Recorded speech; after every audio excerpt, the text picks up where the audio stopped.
नमस्कार। TNR news का खास कार्यक्रम सवाल जो आपका है देख रहे हैं आप, और मैं हूं आपके साथ में राकेश निर्मलकर। छत्तीसगढ़ में चुनाव अब कुछ ही दिन बचे हैं, वैसे में नेता और जनता दोनों के बीच का सामंजस्य अब देखने को मिल रहा है कि आखिरकार ग्राउंड स्थिति क्या है और नेता कितने इन 5 सालों में अपने वादों पर पूरा खरा उतर पाए हैं। और इसी की पड़ताल हम कर रहे हैं। हम उन जनप्रतिनिधियों से भी आपको मिलवा रहे हैं जो वादा करके जनता के बीच गए थे। अब उन वादों की हिसाब किताब हम ले रहे हैं कि आखिरकार इन 5 सालों में कितना उन्होंने काम किया है, जनता के कितने वादे और उनके समस्याओं को उन्होंने हल किया है। इसी पर हम खास चर्चा कर रहे हैं। और इस समय हम मौजूद हैं सरगुजा संभाग में। सरगुजा संभाग छत्तीसगढ़ की राजनीति का वो केंद्र बिंदु है जहां से 14 विधानसभा की सीटें आती है और ये छत्तीसगढ़ की राजनीति में महत्वपूर्ण दखल रखती है। और इस समय हम मौजूद है सरगुजा संभाग के सामरी विधानसभा क्षेत्र में। सामरी विधानसभा क्षेत्र में इस समय विधायक हैं चिंतामणि महाराज जी, जिनके साथ हम मौजूद हैं। सर, बहुत बहुत स्वागत है आपका हमारे इस खास कार्यक्रम में। जी नमस्कार। टीएनआर न्यूज़ के जितने भी दर्शक हैं उनको नमस्कार। जी राकेश जी। सर, पहले हमारा एक कार्यक्रम का एक उसूल है सर कि हम सबसे पहले उन नेताओं का या फिर कहीं उन जनप्रतिनिधियों के जीवन के परिप्रेक्ष्य में जानते हैं कि उनका पारिवारिक जीवन कैसा रहा, बचपन कैसा बीता। चूँकि उनकी सफलता से लेकर संघर्ष की कहानी हम जनता के बीच पहुंचाते हैं, तो आप हमें अपने जीवन के बारे में बताएं, कैसा रहा आपका जीवन, बचपन कहाँ बीता, कैसे थे आप, इसके बारे में थोड़ा सा संक्षेप में हमें बताइए।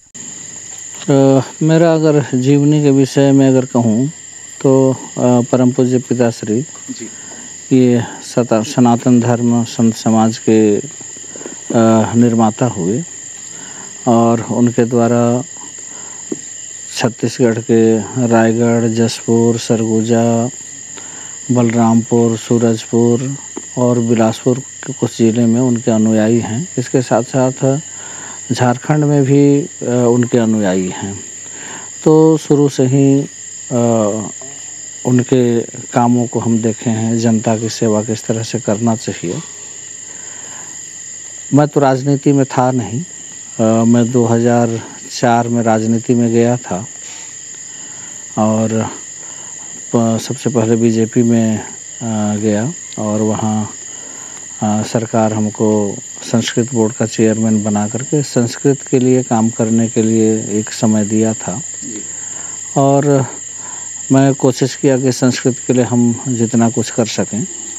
और अपने कार्यकाल को अगर हम देखें तो हम उस कार्यकाल से संतुष्ट भी हैं और असंतुष्ट भी हैं, क्योंकि काम कोई छोटा था नहीं। संस्कृत के लिए काम करना कोई छोटी बात नहीं है, क्योंकि संस्कृत को लोग सिर्फ ब्राह्मणों का भाषा समझते हैं। और वास्तव में देखा जाए तो संस्कृत में बहुत सारे ऐसे चीज़ हैं जो मानवीय जीवन के लिए बहुत ही महत्वपूर्ण होता है। अगर उदाहरण के लिए मैं कहूँ तो आयुर्वेद भी है, ज्योतिष भी है, उसके साथ साथ वास्तुशास्त्र भी है। ऐसे बहुत सारे हैं जो मानव जीवन पर काफ़ी प्रभाव डालते हैं। ऐसे भाषा को उस शिखर तक पहुंचाना इतने कम समय में संभव नहीं था। जितना हमसे बना हम किए। इसके बाद 2008 में मैं निर्दलीय चुनाव लड़ा और मैं दूसरे स्थान पर था।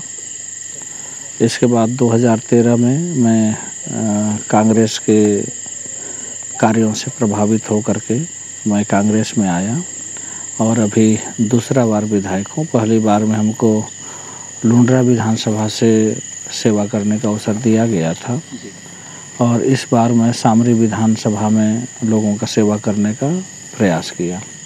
आप अभी कह रहे हैं कि लुंड्रा विधानसभा से आपने पहली बार जीत हासिल की।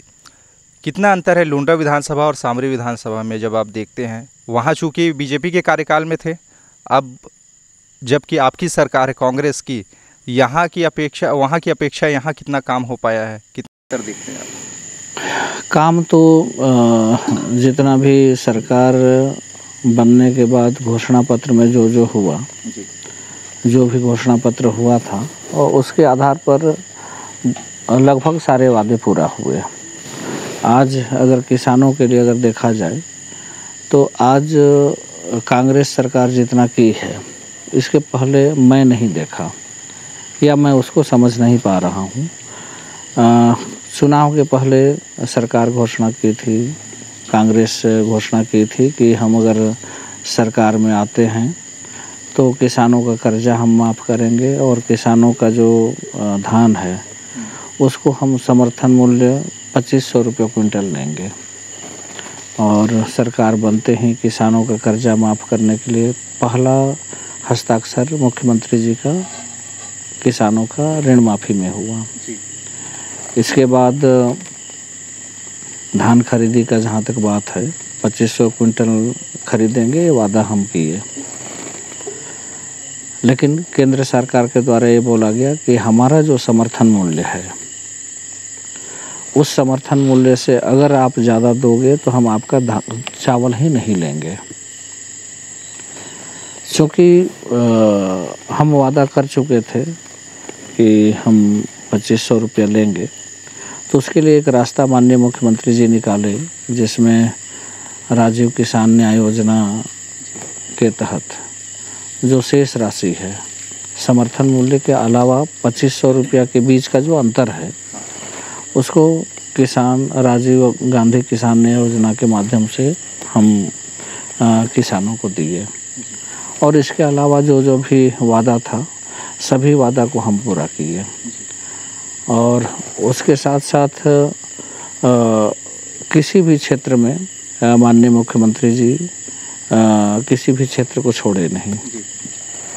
अगर हम धार्मिक क्षेत्र का अगर बात करें तो यहाँ माता कौशल्या जी का मंदिर,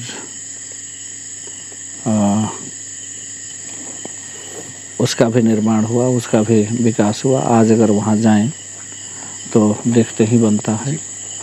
उसके साथ साथ भगवान राम का जब वनवास हुआ था तो हमारा सरगुजा जो क्षेत्र है वहाँ से उनका एंट्री हुआ था और यहाँ से होकर के भरतपुर के पास सीतामढ़ी है, वहाँ उनका प्रवेश हुआ और वहाँ से रामाराम तक हमारे प्रदेश से होकर के गए थे। तो उसके लिए भी राम गमन पथ का निर्माण के लिए कार्य चल रहा है और जहाँ जहाँ उनका रुकना हुआ था वहाँ पर भी उसके विकास के लिए सरकार काम की है।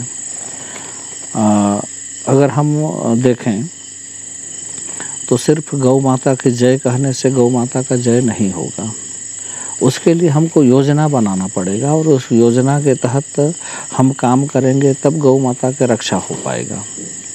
अगर हम देखेंगे तो सरकार का जो एक वो था जिसमें नरवा गरवा घुरवा बारी, ये यहाँ की 4 चिन्हारी, इस पर भी अगर देखेंगे तो ये भी बहुत बड़ा प्रोजेक्ट है जिसको दूरगामी परिणाम को अगर देखें तो निश्चित रूप से उससे यहाँ के किसानों को, यहाँ के अन्नदाताओं को और गौपालकों को उससे काफ़ी लाभ मिला है। आपके विधानसभा क्षेत्र में इसकी क्या स्थिति? हमारे विधानसभा में भी लगभग गौठान तो कुछ पंचायतों में अभी बनना बाकी है। ज़्यादातर पंचायत में गौठान बन गए हैं जहाँ पर गोबर का खरीदी हो रहा है।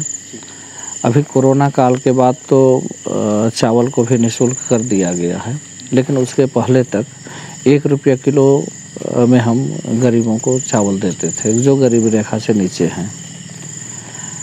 लेकिन 2 रुपया किलो हम गोबर खरीदे, चावल से भी महंगा गोबर खरीदे और उसी का हम खाद बना करके किसानों को दे रहे हैं। उसमें माननीय मुख्यमंत्री जी का एक सोच है कि हम रासायनिक खादों का उपयोग कम करें। रासायनिक खाद का अगर हम उपयोग करेंगे तो निश्चित रूप से कीटनाशक दवाओं का ज़्यादा से ज़्यादा उपयोग करना पड़ेगा। तो उसके लिए ऑर्गेनिक खेती की ओर हम जाएं, उसके लिए पहल शुरू हो रहा है।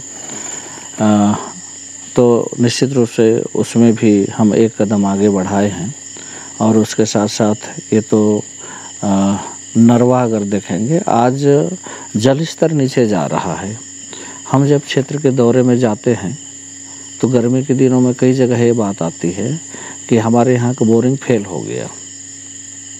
तो फेल होने का कारण क्या है? उतने ही में पानी निकल रहा था, लेकिन अब पानी नहीं मिल पा रहा है। इसका कारण है कि जल स्तर नीचे जा रहा है। तो जल स्तर को अगर ठीक करना है तो ये जो नरवा का काम है, बीच बीच में जहाँ जहाँ भी नाला है उसका बंधान कर रहे हैं, वहाँ पानी रुक रहा है, उससे दो काम हो रहा है।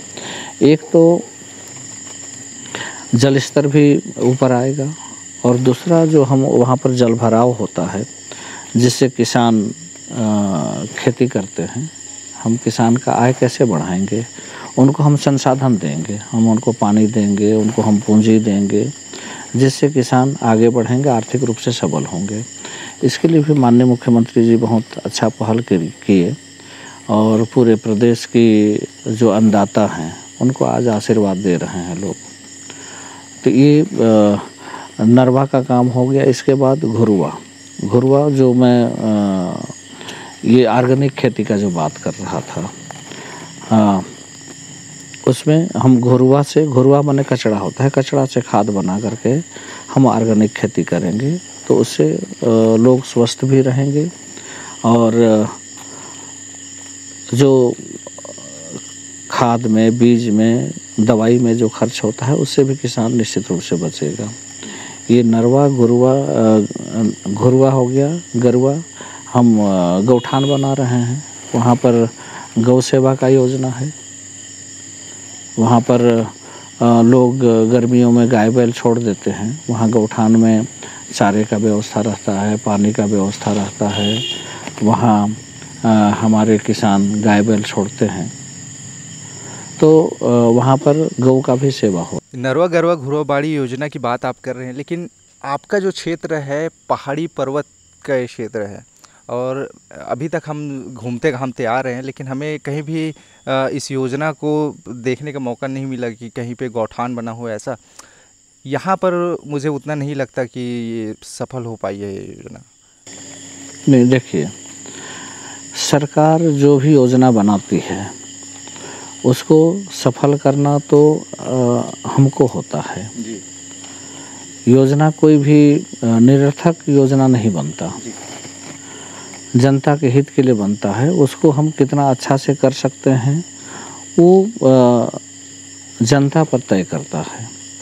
और जैसा कि आप बताएं कि यहाँ गौठान हमको कहीं दिखा नहीं, अब पता नहीं आप कहाँ कहाँ गए थे तो पता नहीं है, लेकिन हमारे क्षेत्र में कई गौठान हैं, हमारे गांव में भी गौठान है, उसके अलावा कई गौठान हैं जहाँ पर अभी बरसात में तो लोग गाय बैल चराते हैं, लेकिन गर्मियों में जब वो छुट्टा छोड़ते हैं उस समय गाय बैल वहाँ पर डालते हैं।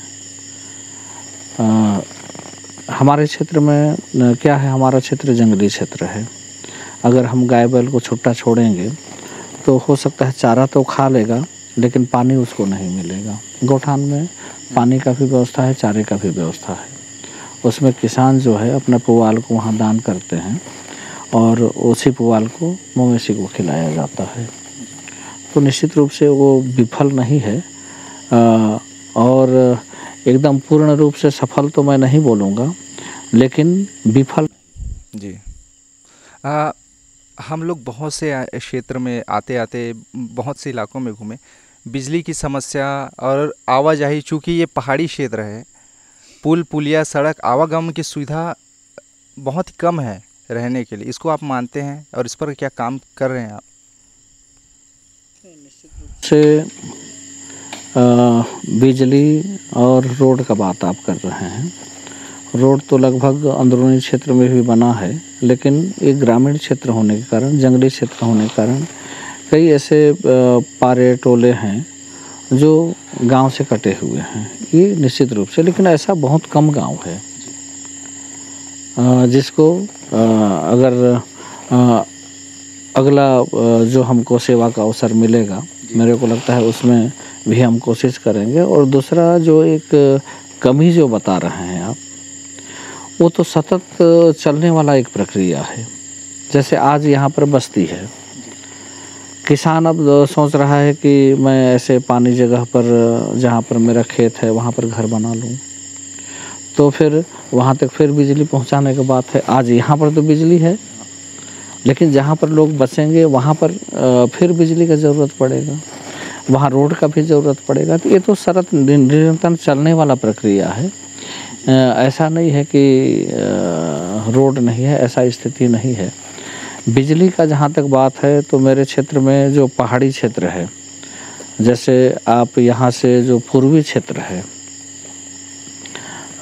जिसमें पंचायत एक भी नहीं है, पंचायत का एक एक मोहल्ला पाट के ऊपर में है, जहाँ पर आज बिजली नहीं पहुँचा है। उसके लिए हम प्रयास कर रहे हैं, क्योंकि फॉरेस्ट बीच में पड़ता है और फॉरेस्ट का स्वीकृति हुए बिना बिजली भी नहीं ले जाया जा सकता, तो उसके लिए प्रयास कर रहे हैं।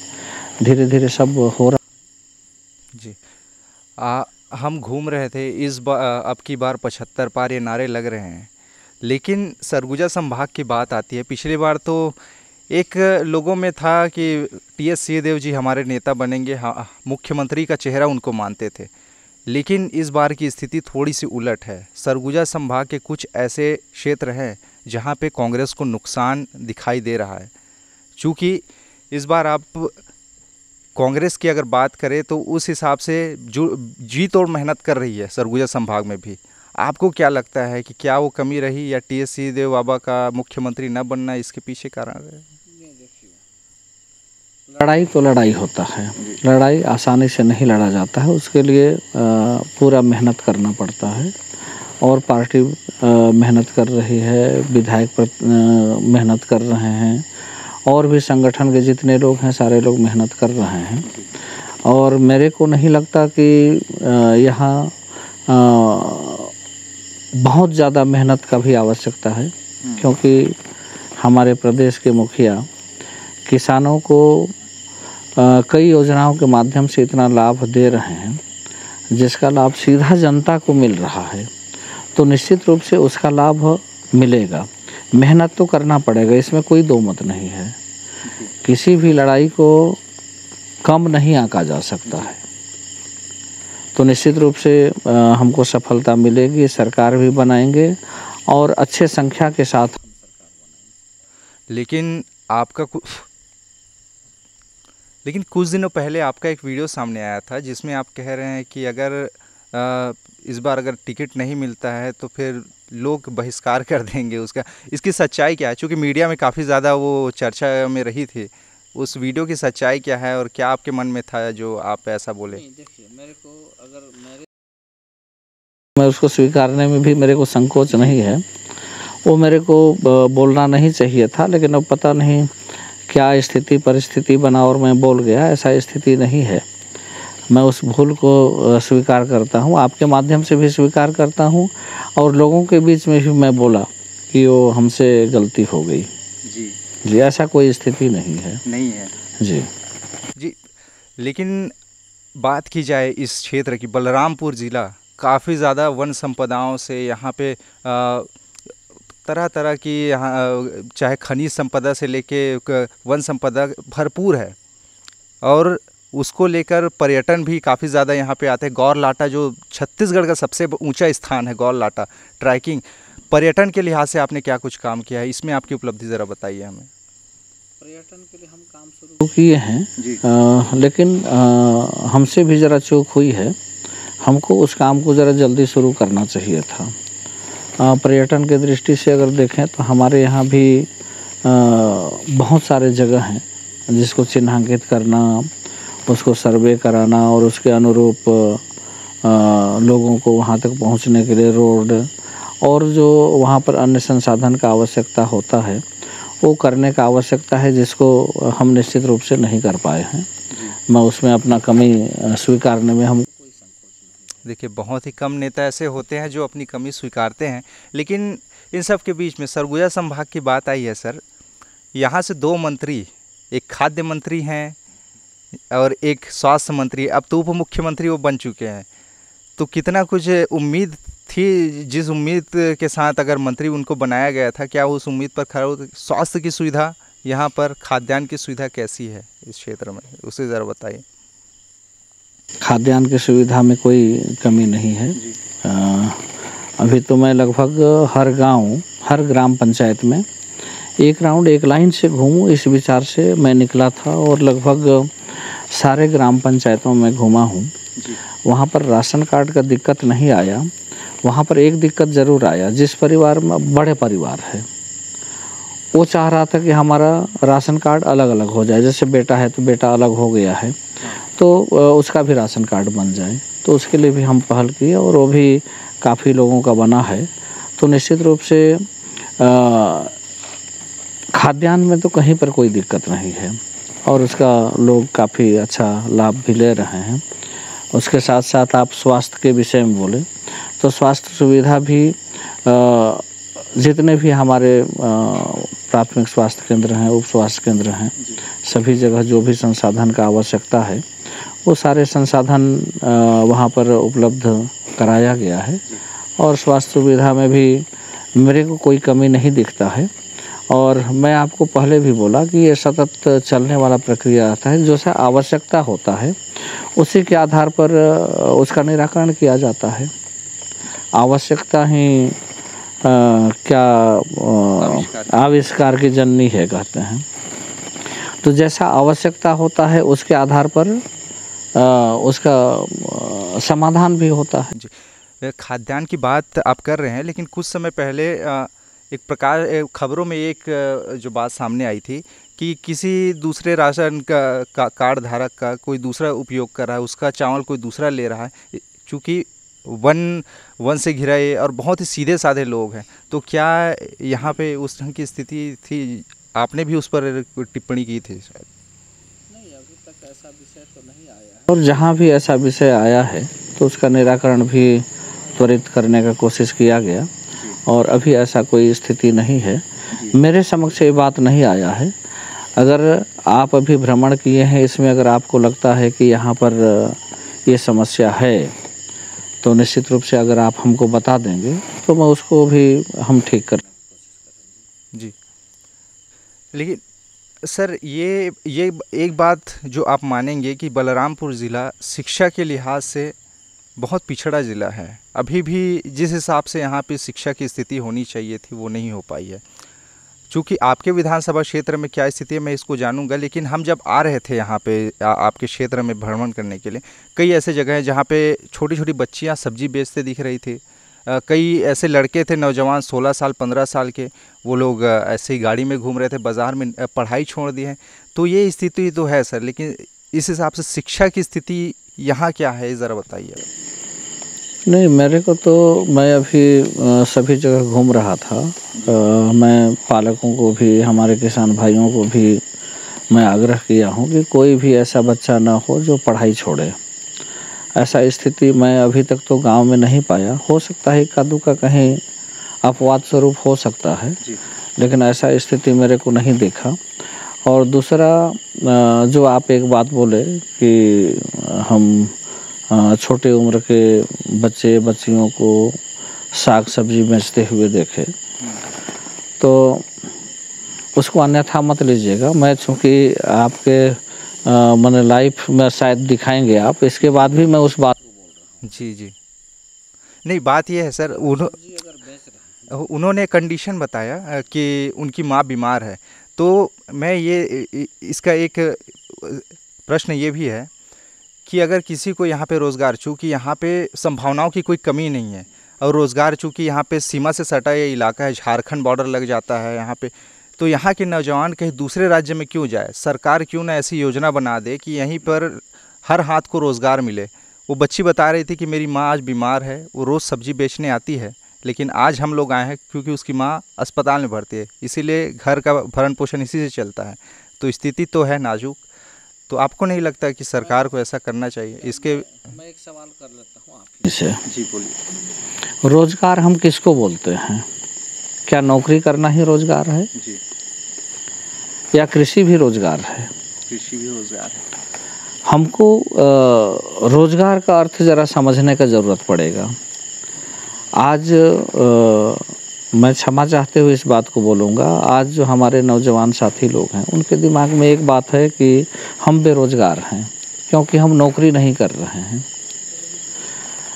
आप मेरा जो पूर्व विधानसभा है लुंड्रा था, वहाँ का एक किसान का उदाहरण मैं बता सकता हूँ। वहाँ एक किसान का बेटा है जो एकलौता बेटा था, उसका सर्विस लग गया था, लेकिन उसके पिताजी बोले कि बेटा तुम अकेले हो, तुम चले जाओगे तो हम किसके सहारे रहेंगे। लेकिन उस बेटा को भी मैं धन्यवाद देना चाहूँगा कि उस बाप के बात को मान करके वो कृषि में उतरा। और मैं जब वहाँ था उस समय लगभग 70 से 80 लाख का उसका साल भर का टर्नओवर था। तो हमारे जो नौजवान साथी हैं उनको कृषि की ओर भी आगे बढ़ना चाहिए। आज हमारी सरकार, माननीय मुख्यमंत्री जी 2500 रुपये क्विंटल धान का कीमत दे रहे हैं। उनका घोषणा किए थे, जबकि 2640 रुपये के लगभग किसानों को इस बार मिला है। आने वाले समय में 2800 रुपया होना है और 15 कुंटल के जगह पर 20 कुंटल बिकना है। तो अगर हमारे जो नौजवान साथी हैं, अगर कृषि को भी अगर रोज़गार अगर माने तो निश्चित रूप से रोज़गार हर हाथ को मिलेगा। वो जो सब्जी बेचने वाली जो भी बच्ची रही होगी, उसके पास जो भी मजबूरी रहा होगा, मैं ये नहीं बोलता कि उसको काम करना चाहिए। उसके माँ को अगर तकलीफ़ है, अगर उसके बच्ची को, अगर उसके माँ का अगर सहयोग अगर कर रही है, वो सब्जी बेचने गई है, तो ये तो बहुत अच्छी बात होना चाहिए। सकारात्मक भी हम लोग को कुछ बात सोचना चाहिए। हम लोग पढ़ा लिखा तो रहे हैं, लेकिन अगर बच्चों में अगर संस्कार नहीं देंगे, जैसे बच्चियां हैं, उन लोग अपने माँ बाप को घर के को जो काम है उसमें सहयोग नहीं करेंगे। जो लड़के हैं उन लोग खेती बाड़ी में अगर सहयोग नहीं करेंगे तो उन लोग उस चीज़ को कब सीखेंगे।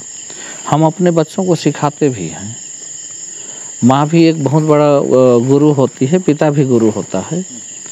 अपने कामों को बच्चों को भी सिखाता है, तो निश्चित रूप से उसको अपने को अन्यथा नहीं लेना चाहिए। और आज के जो हमारे नौजवान साथी हैं उनको अपने माँ बाप का भी सहयोग करना चाहिए। चाहे खेती हो, चाहे कोई भी अपने माँ बाप जिस भी लाइन में हो, उसमें अपने माँ बाप का सहयोग भी करना चाहिए। उसमें संकोच भी नहीं करना चाहिए।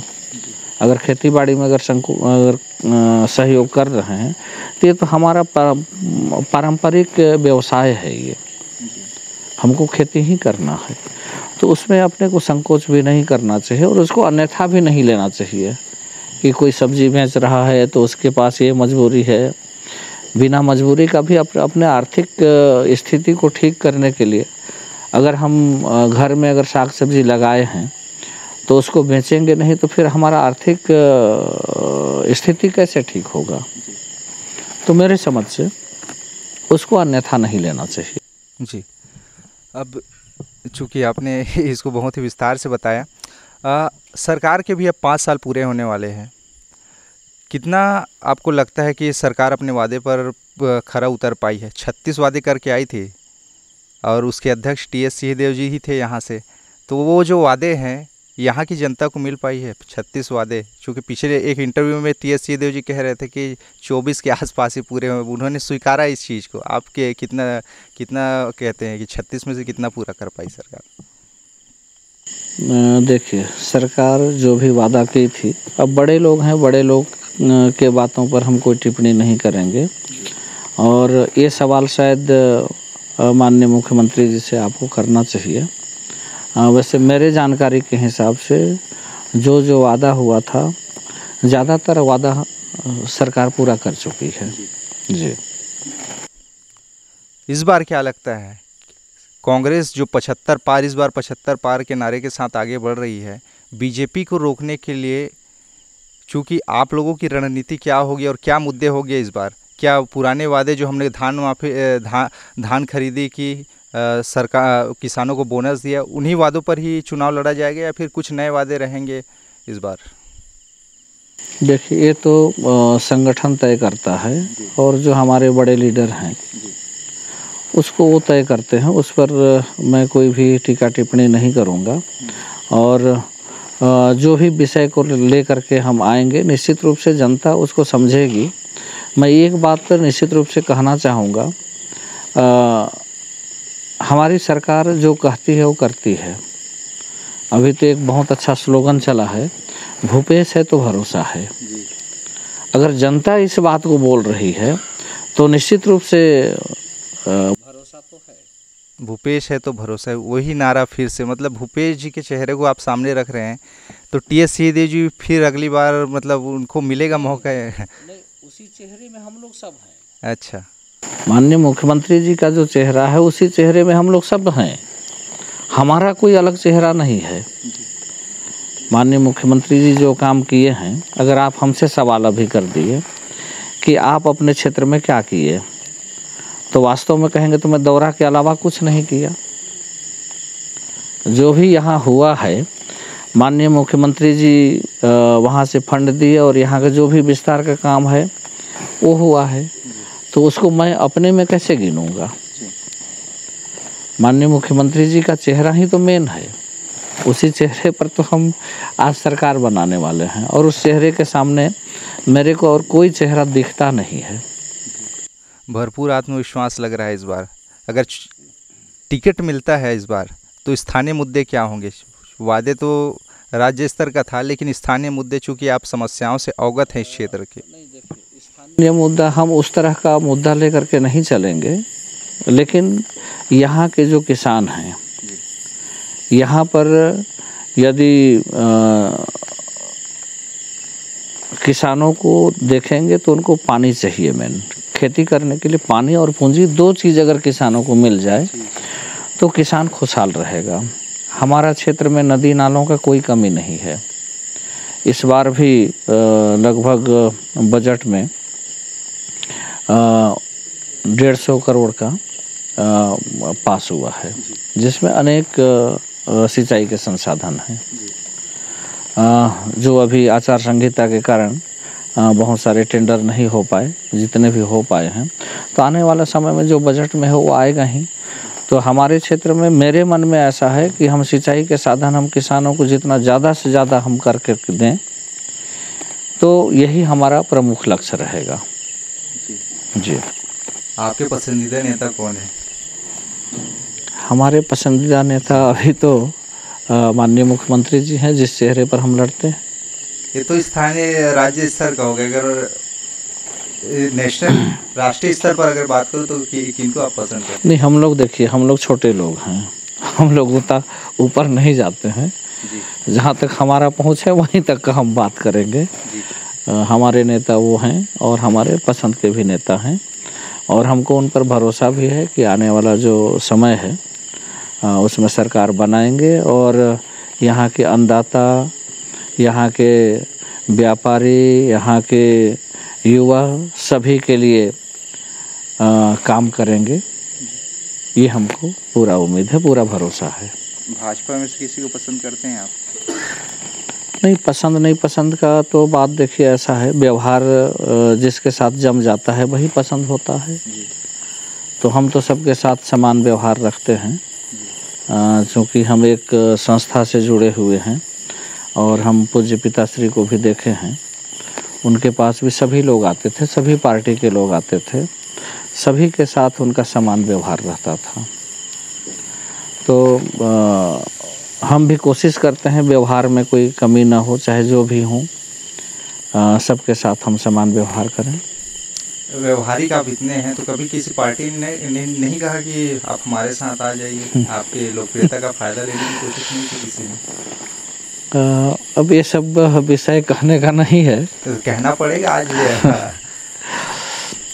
नहीं, लोगों के मन में तो रहता है कि हमारे साथ आ जाए, लेकिन जहाँ पर मन जमेगा आदमी तो वहीं रहेगा। जी। अभी जहाँ पर मन जमा है माननीय मुख्यमंत्री जी के साथ, और हम तो उनको मुख्यमंत्री ही नहीं मानते हैं, बल्कि हम अपने परिवार का मुखिया भी मानते हैं। तो वही हमारे लिए सब कुछ है। चलिए, आखिरी जाते जाते एक आखिरी सवाल, चूँकि आप आध्यात्म से जुड़े हुए, इतने सरल स्वभाव से आप बात करते हैं, आपके बातचीत करने के तरीके से लगता है बहुत ही शांत और मिलनसार आप हैं। आज चूंकि देश की राजनीति में अब धर्म की एंट्री हो गई है, तो मैं आपसे पूछना चाहता हूं कि राजनीति का धर्म होना चाहिए या धर्म की राजनीति हुई, इनमें दोनों में भेद आप कैसे देखते हैं? देखिए, राजनीति में धर्म है तो ठीक है, लेकिन अगर धर्म में राजनीति घुस जाता है वहाँ पर गड़बड़ होता है। और निश्चित रूप से हमारे मुख्यमंत्री जी उस विषय को भी ध्यान में रखे हैं, और उनके मन में उस विषय को हम क्या कहें, वो क्या क्या सोचते होंगे। लेकिन जिस तरह से काम कर रहे हैं, किसी भी धर्म को लेकर के किसी के साथ भेदभाव बिना किए सभी धर्मों के लिए काम कर रहे हैं। और मेरे को बोलना तो नहीं चाहिए था, लेकिन एक बात तो बोल ही दे रहा हूँ। बीजेपी 15 साल यहाँ सरकार में थी। धर्म का बात तो करते हैं, लेकिन व्यवहारिक रूप में जब नहीं आएगा तो हम उसको किस तरह से स्वीकार करेंगे। आखिर भगवान रामचंद्र जी का वनवास कांग्रेस बीजेपी सरकार के बाद उनका छत्तीसगढ़ से उनका गमन हुआ है, ऐसा तो नहीं है। वो तो बहुत पहले की बात है। अगर वो उनके मन में अगर ये बात रहता तो निश्चित रूप से उस काम को भी वो किए होते। गौ सेवा का बात भी अगर गौठान उनके मन में रहा होता कि गौ सेवा करना है तो गौठान वो भी खोल। बीजेपी के 15 साल की आप बात कर रहे हैं, लेकिन आपके ये 5 साल हैं, इसमें अब चुनाव आते ही कई एक से एक आरोप आप पर लगने शुरू हो गए। ईडी इनके इनकम टैक्स के छापे लगातार पड़ रहे हैं। आपके नेता कई सारे लोगों को रिमांड पर भी ले रही है ईडी। अब पीएससी घोटाला और उससे पहले गौठान के मामले में सदन में भी बहुत गहमा गहमी हुई। इसको लेकर आप क्या सोचते हैं? क्या सच में ये पीएससी घोटाला क्या? उसमें एक सवाल मैं आपसे कर लेता हूँ। ईडी किसके यहाँ छापा मार रही है? कांग्रेस के नेताओं पर ही छापा मार रही है। उनके मन में यह है कि ये घोटाला किए हैं। क्या कांग्रेस के अलावा बीजेपी के एक भी नेता ऐसे नहीं है जो घोटाला नहीं किए हों? मैं आपसे ही पूछ लेता हूं इस बात को। अगर इतना स्वच्छ छवि के हैं तब तो बहुत बहुत धन्यवाद। लेकिन मेरे को नहीं लगता कि आज की स्थिति में इतना साफ सुथरे लोग होंगे। तो सिर्फ कांग्रेस के यहाँ ही क्यों ईडी का छापा पड़ रहा है? जो भी भ्रष्ट हैं, अगर बीजेपी वाले हैं तो उनके यहाँ भी छापा पड़ना चाहिए। उनका कहना है कि ये तो बिल्कुल जाएगी जहाँ गुड़ होगा। नहीं तो उसी को तो बोल रहा हूँ, गुड़ जहाँ है वहाँ और भी तो जाना चाहिए ना। सिर्फ कांग्रेसियों के पास केवल गुड़ है ऐसा तो नहीं है ना। बीजेपी वाले के पास भी तो गुड़ होगा, तो वहाँ पर चींटी क्यों नहीं जा रही है? ये तो समझने का विषय है। इस तरह से भेदभावपूर्ण राजनीति करना ठीक नहीं है। अगर राजनीति है तो भगवान राम भी राजनीति किए थे। लेकिन आज तो अगर राजनीति को देखा जाए तो वैसा राजनीति है ही नहीं। जिस राजनीति का बात करते हैं, ये तो अगर कहा जाए तो कूटनीति से भी पता नहीं क्या नीति होगा, वो हम नहीं कह सकते। लेकिन आज वो राजनीति नहीं है। वो तो आपने ईडी की बात कही, लेकिन अभी जो वर्तमान में चल रहा है, जिसको लेकर छात्र भी नाराज़ हैं कई सारे। इतनी मेहनत से पढ़ाई करते हैं, माँ बाप एक एक पाई लगाकर उनको पढ़ाते हैं, बड़े बड़े कोचिंग संस्थान में भेजते हैं कि एक दिन कम से कम किसी अच्छे पद पर पहुंच जाए। लेकिन अभी फ़िलहाल जो मामला चल रहा है कि एक ही परिवार के कई लोगों को नौकरी दे दी गई, कोई एसडीएम बन गया, कोई और बन गया, इसको लेकर आप क्या सोचते हैं? क्या सच में सत्ता पक्ष इसका दुरुपयोग कर रही है? मैं वैसा तो नहीं कह सकता, क्या स्थिति है मेरे को तो उतना ज्ञान भी नहीं है। लेकिन एक चीज़ मैं कह सकता हूँ, मैं विधायक हूँ। अगर मेरा बेटा या हमारे बेटी अगर पढ़ी लिखी है तो क्या वो नौकरी नहीं कर सकती है? सिर्फ इसलिए कि वो विधायक का बेटा या बेटी है उसका नौकरी लग जाएगा तो उसमें ये आरोप लगेगा कि नहीं, ये तो विधायक का बेटा है तो इसको ये सोर्स से लगवा दिए। जो भी पढ़ेगा उसका नौकरी तो लगना ही चाहिए। अगर ऐसा है कि अगर कोई पदाधिकारी है, कोई राजनीति में है, तो उसके बच्चे का नौकरी ही नहीं लगना चाहिए, तो कहीं से भी मेरे को ठीक नहीं लगता है। उसमें क्या क्या हुआ है मैं उसको नहीं जान रहा हूँ, लेकिन मेरे को ऐसा लगता है कि जो पात्रता रखता है उसको वो काम मिलना चाहिए। अब इसमें वहाँ क्या स्थिति है उसको मैं नहीं। जी, आखिरी सवाल आपसे, क्या शराबबंदी होनी चाहिए? क्योंकि आप इतने आप स्थिति को जानते हैं, इतने सुंदर जंगलों वन के बीच में आपका ये गांव है, इधर क्या चलता है क्या नहीं चलता वो आप जानते हैं। लेकिन पिछले बार घोषणा पत्र में शराबबंदी एक मुख्य मुद्दा था, आप क्या सोचते हैं इसको लेकर? देखिए, वैसे शराबबंदी नहीं होना चाहिए तो मैं नहीं कहूँगा, शराबबंदी होना चाहिए। लेकिन जैसे हमारा जो ग्रामीण क्षेत्र है, जो वास्तविकता है, मैं राजनीतिक भाषा से नहीं बोल रहा हूँ, जो हमारे गांव देहात के लोग हैं, उन लोग जब पूजा पाठ कोई भी करते हैं, चाहे वो सरना में पूजा करें, घर में पूजा करें, हमारे आदिवासी समाज में ये परंपरा है कि उन लोग शराब को भी वहाँ पर चढ़ाते हैं। तो इसका कहने का आशय मेरा ये नहीं है कि शराबबंदी नहीं होना चाहिए, शराबबंदी होना चाहिए। आज जो हमारे युवा, आज ज़्यादातर एक्सीडेंट जब होता है तो आप देखेंगे तो कहीं न कहीं ज़्यादातर उसमें ये बात आता है कि ये नशे में था। तो इस पर बिल्कुल समाज को भी सोचना चाहिए। इसके लिए संभवतः सरकार ही नहीं, समाज को भी पहल करने की ज़रूरत होना चाहिए, क्योंकि समाज में जागरूकता नहीं आएगा कि इससे हमको क्या हानि है, क्या लाभ है, तो शायद वो उस चीज़ को सोचेगा कि नहीं ये ठीक है, लेकिन उससे क्या हानि है, क्या लाभ है, इस चीज़ को सोच करके करना चाहिए। तो इसमें सरकार का भी पहल और जनता का भी पहल, दोनों का पहल होना चाहिए। अब अगर आपको टिकट मिलता है तो आगामी कार्यकाल में कौन से वो कार्य होंगे जिनको आप करना चाहेंगे, जो इस बार छूट गया था अगली बार करने की जिसको सोच रहे हैं, जो आपका एक रोड मैप है? टिकट मिलेगी तो आप बोले तो मेरे को तो ऐसा पूर्ण उम्मीद है जी।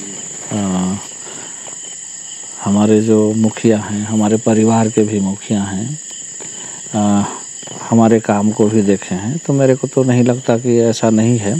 सेवा का अवसर ज़रूर मिलेगा और सेवा का अवसर मिलेगा, और आने वाला समय में हम कोशिश करेंगे कि यहाँ किसानों के लिए जितना अच्छा सुविधा दे सकें।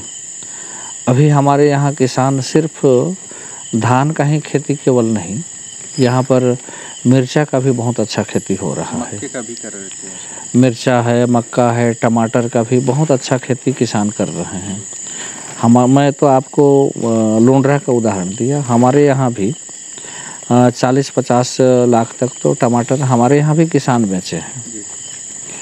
तो निश्चित रूप से किसानों को हम पानी और पूंजी, दो चीज़ अगर दे देंगे तो किसान अपने आप में स्वयं आर्थिक रूप से सबल हो जाएंगे।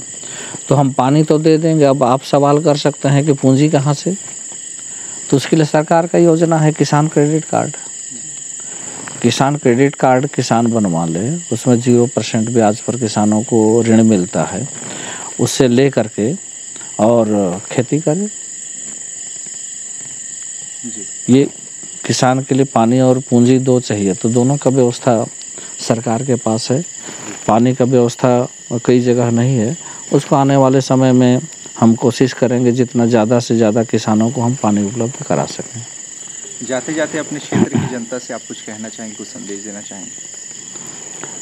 मैं निश्चित रूप से हमारे क्षेत्र के जनताओं से भी और प्रदेश के जनताओं से भी मैं ये कहूँगा कि सरकार जिसको सभी मिल करके बैठाए हैं, माननीय मुख्यमंत्री जी को, और उनका कार्यकाल जैसा रहा है और जिस तरह से एक एक छोटे छोटे बिंदुओं को विचार करके उसको लागू कर रहे हैं, और जिसका लाभ हमारे किसान भी उठा रहे हैं, हमारे नौजवान साथी भी उठा रहे हैं, व्यापारी भी उसका लाभ ले रहे हैं, तो ऐसे सरकार को पुनः सभी लाए, और जैसा सबके मन में है कि इस बार 75 पार है, तो उसके लिए मैं सभी से आग्रह करूंगा, हमारे विधानसभा के जनताओं से भी और प्रदेश के जनताओं से भी इसके लिए सहयोग करें, और सरकार को 75 पार का हम सरकार बना सकें, उसके लिए सभी मदद करें, मेरा यही आग्रह होगा। बहुत धन्यवाद सर आपका।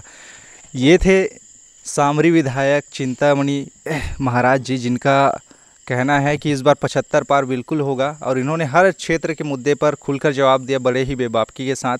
बहुत बहुत धन्यवाद सर हमसे जुड़ने के लिए। अगली बार आप सबसे फिर होगी मुलाकात, तब तक के लिए देखते रहिए। नमस्कार।